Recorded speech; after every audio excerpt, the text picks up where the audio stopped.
আসসালামু আলাইকুম। Welcome to Costco kitchen. আমি আপনি সবাইকে স্বাগত জানিয়ে আরও একটি ভিডিও নিয়ে হাজির হলাম। আজকে আপনাদেরকে করে দেখাবো রুই মাছের দু পেঁয়াজা। আশা করি ভিডিওটি ভালো লাগবে। আর যদি ভিডিওটি ভালো লেগে যায় তাহলে প্লিজ সাবস্ক্রাইব করে আমার পাশে থাকবেন। লাইক, শেয়ার, কমেন্ট করতে ভুলবেন না। পাশে থাকা বেল আইকনটি ক্লিক করে রাখবেন পরবর্তী ভিডিও পাওয়ার জন্যে। প্রথমে আমার লাগছে রুই মাছ। আমি এখানে 5 পিস মাছ খুব ভালো করে ধুয়ে নিয়েছি। তার সাথে লাগবে পেঁয়াজ কিউব করে কাটা হাফ কাপের একটু বেশি, কাঁচামরিচ লাগছে 6 থেকে 7টি,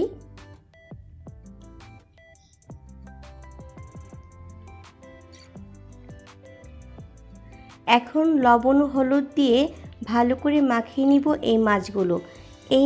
এটা চামচের সাহায্যে না করে হাতের সাহায্যে করার চেষ্টা করবেন, তাহলে লবণ ও হলুদ মাছের গায়ে খুব ভালোভাবে প্রবেশ করবে।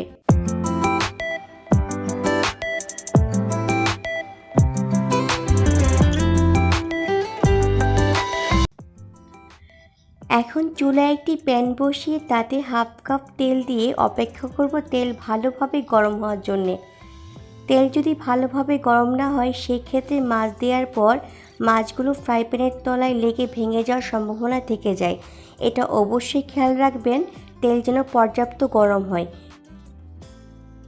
এখন আমি একে একে সবগুলো মাছ হালকা করে ভেজে নেব। আপনাদের সাথে একটি টিপস শেয়ার করি। মাছ যখন ভাজবেন রান্না করার জন্য তখন অতিরিক্ত সময় মাছ ভাজতে যাবেন না, তাহলে কখনোই মাছের স্বাদ অক্ষুণ্ণ থাকবে না।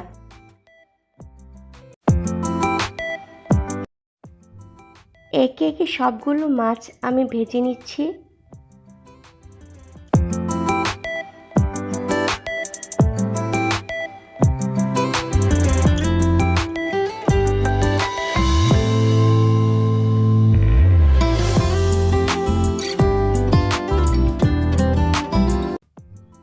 এখন একই প্যানে মাছ ভাজার তেলে 1 কাপ পেঁয়াজ দিয়ে নাড়তে থাকবো।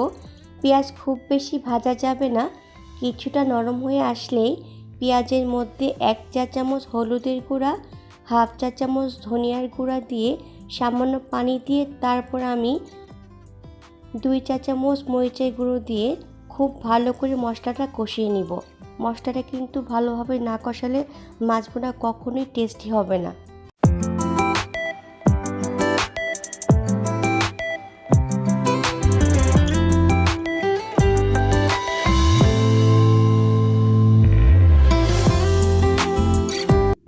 মশলা কষানোর মাঝেই আমি স্বাদ অনুযায়ী লবণ ও হাফ চা চামচ ভাজা জিরা গুঁড়া দিয়ে হালকা ভেজে রাখা মাছগুলো দিয়ে আমি 2 মিনিটের মতো কষিয়ে নিব।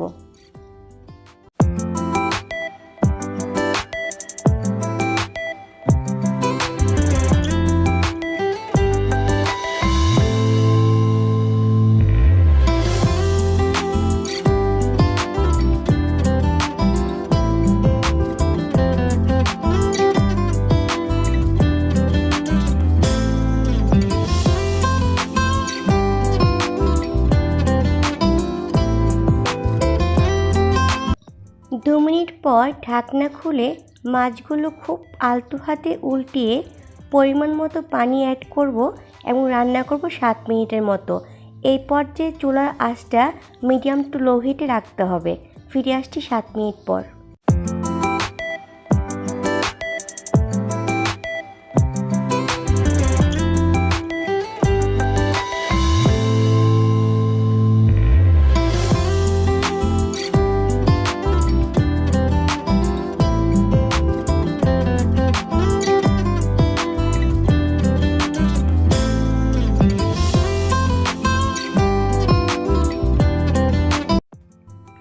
সাত মিনিট পর কাঁচামরিচের মুখগুলো একটু কেটে জাস্ট ফ্লেভারের জন্য আমি এখানে 5 থেকে 6টি কাঁচামরিচ ব্যবহার করব। আর সঙ্গে দিয়ে দিব একদম দেশি ধনেপাতা। ধনেপাতার ফ্লেভার তো আমার খুবই ভালো লাগে। যারা আপনারা ধনেপাতার ফ্লেভার পছন্দ করেন না এই পর্যায়ে এসে ধনেপাতা স্কিপ করতে পারেন। ঢাকনা দিয়ে আমি কিছুক্ষণ রাখবো যেন ধনেপাতার ফ্লেভারটা মাছের মধ্যে ছড়িয়ে পড়ে।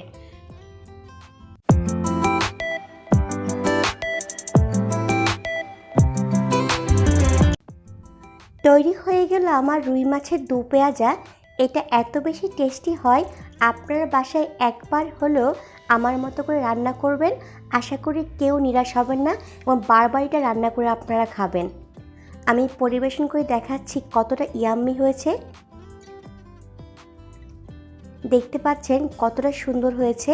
দেখতে যেমন সুন্দর হয়েছে, খেতে কিন্তু তার চাইতে অনেক বেশি টেস্টি ছিল। ভালো থাকবেন, পরিবারের সবাইকে ভালো রাখবেন। আজকের মতো এখানেই বিদায় নিচ্ছি। আল্লাহ হাফেজ।